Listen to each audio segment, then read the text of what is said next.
আমি খুব ব্যথিত হই যখন দেখি আওয়ামী লীগের পরিবেশ বিষয়ক সম্পাদক সুবর্ণা ঠাকুরকে বিএনপি মনোনয়ন দেয়। আওয়ামী লীগ পুনর্বাসন করার দরকার নাই, বিএনপি আওয়ামী লীগ হয়ে যাবে। এখনো পর্যন্ত সরকার এটা পরিষ্কারভাবে বলেন নাই যে এই ফ্যামিলি কার্ডের জন্য যে টাকাটা আসবে বা দরকার সেটা কোত্থেকে আসবে। চায়না তেল দিতে চাচ্ছে, সার দিতে চাচ্ছে, আপনি কিন্তু নিতে পারতেন না কেন? দাদারা তো তাহলে ফেলে দিবে। যাই করবেন ক্ষমতায় থাকার জন্য, মারবেন তো আমাদেরকে।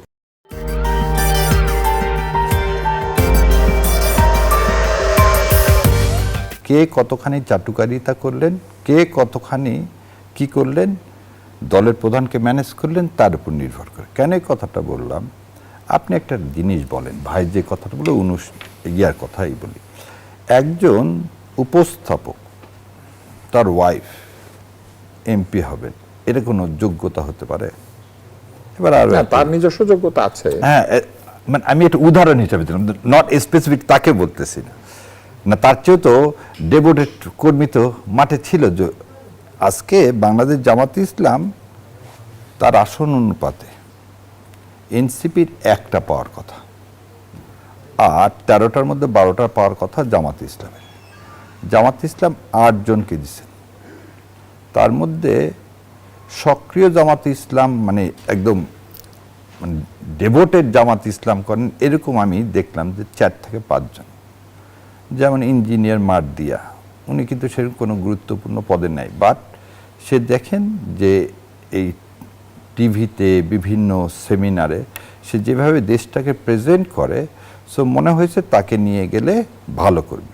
তারপর ধরে নেন জাকপার যিনি সম্মানিত সভানেত্রী ব্যারিস্টার তাসমিয়া প্রধান, ওনাদের কিন্তু দলের কেউ নাই। 11 দলের তরফ থেকে তার কিন্তু ওখানে পাওয়ার কথা না, কিন্তু জামাত ইসলাম ওনাকে দিলেন। এবার আসেন এনসিপির কথা। ডক্টর মিতু তার যে ঝালকাঠির আসন থেকে দাঁড়াইছিলেন এবং 11 দলের 30টা আসন কিন্তু দিয়ে দেওয়া হলো কাকে? এনসিপিকে। সে 30টা থেকে কমিয়ে কিন্তু 29টা হয়নি। সে 30টার মধ্যেই কিন্তু মিতু ছিল না। মিতুকে যেখানে দেওয়া হয়েছিল সে 30টায় কিন্তু 30টাই এনসিপির ছিল। তারপরও বাংলাদেশ জামাত ইসলাম যেহেতু মিতু ওখান থেকে সম্ভাবনাময় ছিলেন, সো ঠিক আছে মিতুকে দেওয়া হোক। মিতুর এই সিটটা কিন্তু জামাত ইসলাম থেকে দিলেন, এনসিপির থেকে না। আর এনসিপির থেকে একটা দেওয়া হলো, সেটাও আমার মানে আই ফিল প্রাউড। ও সরাসরি জুলাই মানে কি বলবো, জুলাইয়ের যোদ্ধা এবং এই মেয়েটার অনন্য দান। সো ওকেও যে দেওয়া হয়েছে এনসিপির পক্ষ থেকে, সেজন্য এনসিপির ধন্যবাদ পাওয়ার যোগ্য। কিন্তু এখন জামায়াতের তরফ থেকে একটি আসন ছেড়ে দেওয়া হলো, একটু জানতে চাই। একটা না 4টা, আরো একটা। জামায়াতের একটি তো ছেড়ে দেওয়া হয়েছে, জামাতের একটা না, জামাত 4টা, 8টা নিল না, টোটাল 13টা, তাহলে 5টা ছেড়ে দেওয়া হলো। এখানে পাওয়ার কথা হচ্ছে জামাতের 12টা, একটা পাবে এনসিপি, কারণ 6টা হচ্ছে এনসিপি আর হচ্ছে জামাত হচ্ছে 68টা থেকে। সেখানে জামাত ছেড়ে দিল কিন্তু 5টা। এবং আজকে জাবেরের মা, শহীদ জাবেরের মা, সে জাবের হচ্ছে দ্বিতীয় ছোট বাচ্চা, সবচেয়ে যে ছোট বাচ্চা 4 বছর, জাবেরের বয়স 6 বছর। সো জাবের হচ্ছে উত্তরাতে যে এই হাত জাগিয়ে এইভাবে বলেছিল যে জাতির পিতা ইব্রাহিম, শেখ মুজিব কোন ঘোড়ার ডিম, এবং ওই অবস্থাতেই ও শাহাদাত বরণ করেন। সো এই যে জুলাইকে ধারণ করা, এই ধারণ করার মনোভাব, আমি খুব ব্যথিত হই যখন দেখি আওয়ামী লীগের পরিবেশ বিষয়ক সম্পাদক সুবর্ণা ঠাকুরকে বিএনপি মনোনয়ন দেয়। আমি যে বারবার বলে আসতেছি যে আওয়ামী লীগ পুনর্বাসন করার দরকার নাই, বিএনপি আওয়ামী লীগ হয়ে যাবে। দেখেন এই কয়টা নারী সিট, এর মধ্যে কি একটা যোগ্য নারী নাই? সেজন্য আওয়ামী লীগের পরিবেশ বিষয়ক সম্পাদক সুবর্ণা ঠাকুরকে এমপি হিসাবে মনোনয়ন দিতে হবে।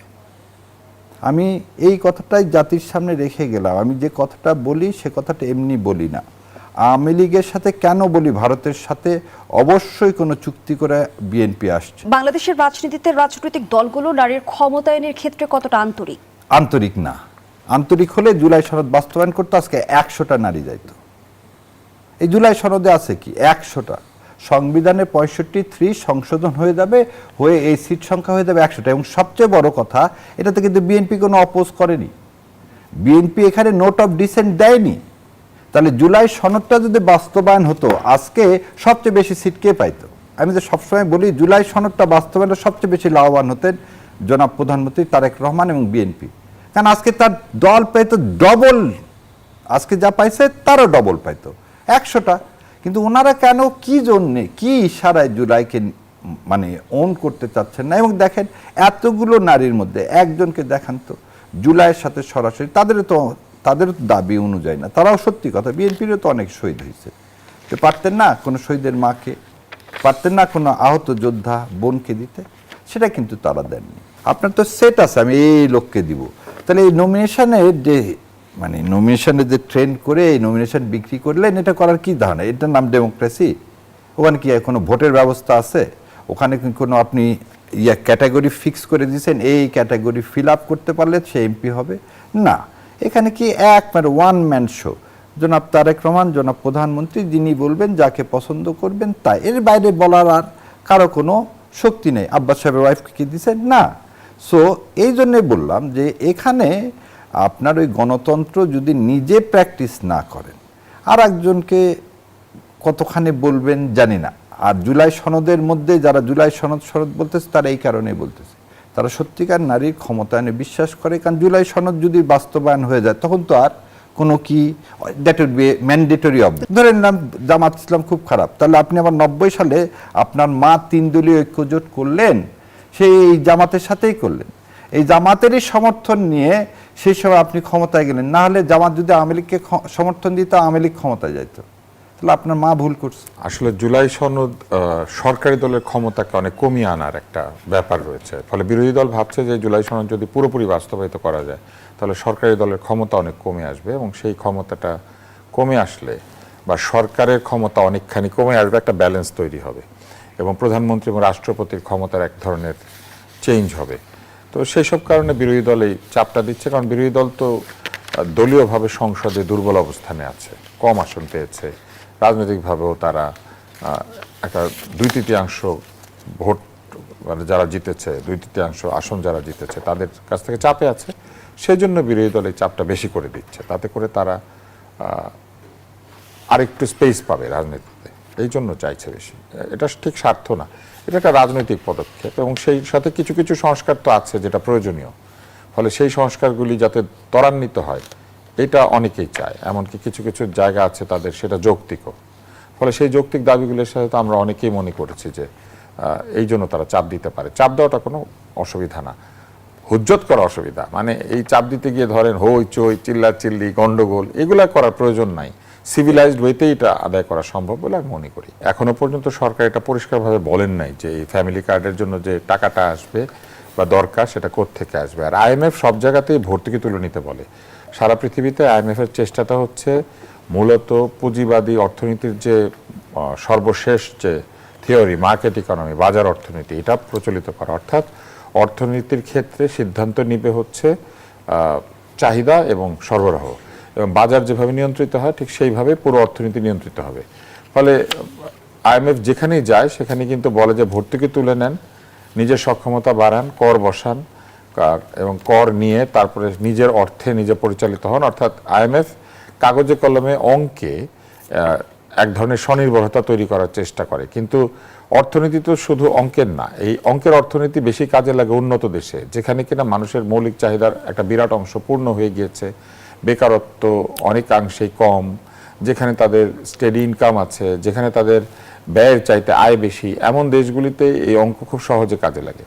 কিন্তু আমাদের মতো দেশে অনেক ধরনের পার্সপেক্টিভ আছে, এখানে হতদরিদ্র জনগোষ্ঠী আছে, এখানে চাইলেই এমপ্লয়মেন্ট ক্রিয়েট করা যাচ্ছে না, কর যে আদায় করবেন মানুষকে তো আয় করতে হবে, কি পরিমাণ মানুষ কর দিতে পারার মতো আয় করেন এইটার একটা ব্যাপার রয়েছে। তারপরে কর আদায়ের যে বিষয়গুলি সেগুলি আবার নানানভাবে প্রভাবিত হয়, আমাদের এখানে রাজনৈতিক শক্তি আছে, এইখানে অনেক ধরনের প্রভাব দেওয়া করার মতো বিষয় রয়েছে, ফলে আইএমএফ যেভাবে সরলীকৃতভাবে ভর্তুকি তুলে নিতে বলে এটা আসলে খুব কঠিন হয়ে যায়। যেমন ধরেন আমাদের এখানে চালের দাম বাড়লে মানুষ খুব অসন্তুষ্ট হয়, ফলে যে কোনোভাবেই চালের উৎপাদন ব্যয়কে কমিয়ে আনার চেষ্টা করতে হবে। এটা করতে গিয়ে সরকার কিন্তু সার, বীজ, কীটনাশক, সেচ সব জায়গাতে ভর্তুকি দেয়, এবং এই ভর্তুকির কারণে আমাদের দেশের চালের দাম কিন্তু পৃথিবীর যে কোনো দেশের চাইতে কম। আমাদের এখানে কিন্তু আমরা যে দামে চাল খাই, উন্নত চাল, এটা কিন্তু পৃথিবীর অধিকাংশ দেশে এত কম দাম না চালের। এবং এইগুলি করতে গিয়ে সরকারকে অনেক জায়গাতেই ভর্তুকি দিতে হয়। তাই IMF যেটা বলছে এটা IMF এর দিক থেকে অঙ্কের হিসাবে ঠিক, রাজনীতির হিসাবে এটা কিন্তু সরকারের জন্য চাপ হবে। এই সরকার বুঝতেছেন না ওনারা, ওনাদের এই ফ্যামিলি কার্ড, কৃষি কার্ড এসব মরার উপর চড়া ঘা হয়ে যাচ্ছে। এবং আজকে যখন বলতেছেন, আমি বারবার বলি, তেল আছে খালি সংসদে, আর তেল আছে কোথায়? চিটাং পোর্টে, এর বাইরে বোধহয় তেল নাই। ওনারা তেলের দাম বাড়ায় কিন্তু একটা গাড়ির লাইন কমেনি। তারপর আপনাকে বলে IMF এর সত্য আপনি মেনে নেবেন। আপনি IMF এর কাছে গেলেন ফ্যামিলি কার্ডের টাকা চাইতে, আপনি IMF এর কাছে গেলেন তেলের টাকা চাইতে, তার মানে আপনার কাছে টাকা নাই। NBR টাকাটা তুলবে কার কাছ থেকে? আমার আপনার কাছে। তার মানে আমার আপনার উপর আরো ট্যাক্স বসাবে। সো ট্যাক্স বসাবে একদিকে, তাহলে কি হবে? আমাদের যে ঘাটতি রেশিও সেটা আরো বাড়তে থাকবে এবং ইনফ্লেশন এমন একটা জায়গায় যাবে। আমি দেখতে পাচ্ছি সরকার যদি এখনো তার কোনো পরিকল্পনা নাই কিভাবে সে সামনে এই যুদ্ধ যদি আরো ত্বরান্বিত হয়, এই দেশে ফেমিন আসতে বাধ্য। এবং সরকার যেভাবে চালাচ্ছে হুমজিকালি, এইভাবে দেশ চলে না এবং এইভাবে দেশ চলারও কথা না। কারণ আজকে একটা ইমার্জেন্সি পিরিয়ড, আপনি এমার্জেন্সিভাবে দেশ রাষ্ট্রকে পরিচালিত করবেন।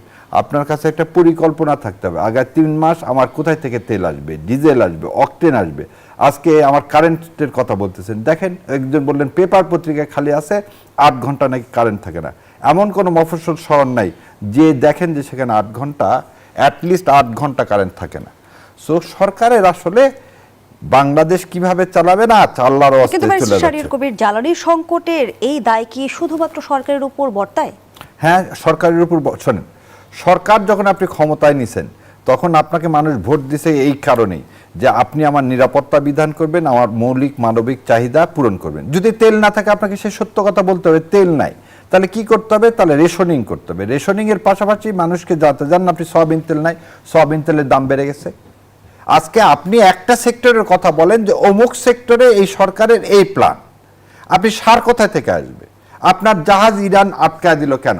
আপনি তার বিরুদ্ধে কোনো স্টেটমেন্ট দিচ্ছেন না। আপনার পররাষ্ট্রমন্ত্রী এখন এমন এক স্টেটমেন্ট দিলেন যে একটা দেশের কূটনীতিক বললেন তার দেশে এরকম অন্যায্য হচ্ছে, ইরানের প্রতি যে আগ্রাসন হচ্ছে তার প্রতিবাদ আপনি একটা মুসলিম দেশ হিসাবে করতে ব্যর্থ হলেন। আপনার জাহাজ কেন ছাড়বে? তাহলে সেই জায়গায় আমরা যেখানে ওআইসির সবচেয়ে বেশি সাহায্য পাইতাম, আজকে এই কাজ করা থেকে আপনি ওআইসির সাহায্য পাবেন, আপনি অন্য সোর্স থেকে কোথায় থেকে নিয়ে আসবেন? আপনার যদি টাকা ছাড়া, বিনা পয়সায় সৌদি আরব ছাড়া আর কেউ আমাদেরকে তেল দিত না, সার দিত না। কাতার আমাদেরকে সার দিত, সেটা মাসে মাসে ইনস্টলমেন্টে দিতাম। এই জুন মাসে 1 গাদা টাকা দিতে হবে। আপনি আবার বলতেছেন, আপনি ওই যে বলি সবসময় যে দস্তখত দিয়েছেন, আপনি চায়নার কাছ থেকে কিন্তু টাকা নেবেন না। চায়না তেল দিতে চাচ্ছে, সার দিতে চাচ্ছে, আপনি কিন্তু নিতে পারতেন না কেন? দাদারা তো তাহলে ফেলে দিবে। সো এই যে যাই করবেন ক্ষমতায় থাকার জন্য, মারবেন তো আমাদের।